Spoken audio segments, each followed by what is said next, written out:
Mafunzo Online TV, habari kwa kina. Mkuu wa gereza la wanawake Kiinua Miguu Zanzibar amepokea msaada kutoka katika Tume ya Ushindani wa Biashara Halali hapa katika makao makuu ya Chuo cha Mafunzo Zanzibar. Msaada huo unakwenda kutumika kwa wanafunzi wanaotumikia Chuo cha Mafunzo Zanzibar kwa jinsia ya wanawake. Lengo la kuleta hii zawadi ni kwa ajili ya sisi Tume ya Ushindani tunasherehekea siku ya kumlinda mtumiaji ambayo kilele chake kinakuwa ni tarehe 15 Machi. Lakini kwa vile imeangukia katika mwezi mtukufu wa Ramadhani, tukasema ni vyema basi kidogo chetu tukiwasilishe kwa wenzetu ambao hawana uhuru wa kutoka nje na kuweza kupata vitu kama hivyo. Kwa hiyo tukajichanga na kuamua kuwasilishia kwa ajili ya matumizi yao.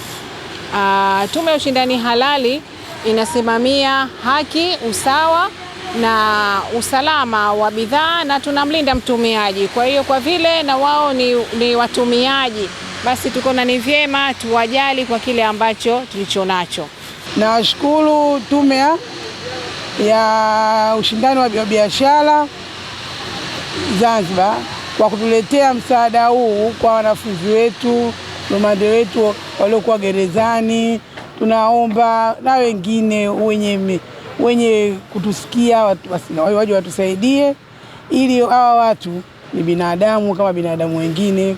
Kuvunja sheria haimaanishi kwamba hawahitaji msaada, wanahitaji msaada kwa sababu tuna watoto, tuna mama zao.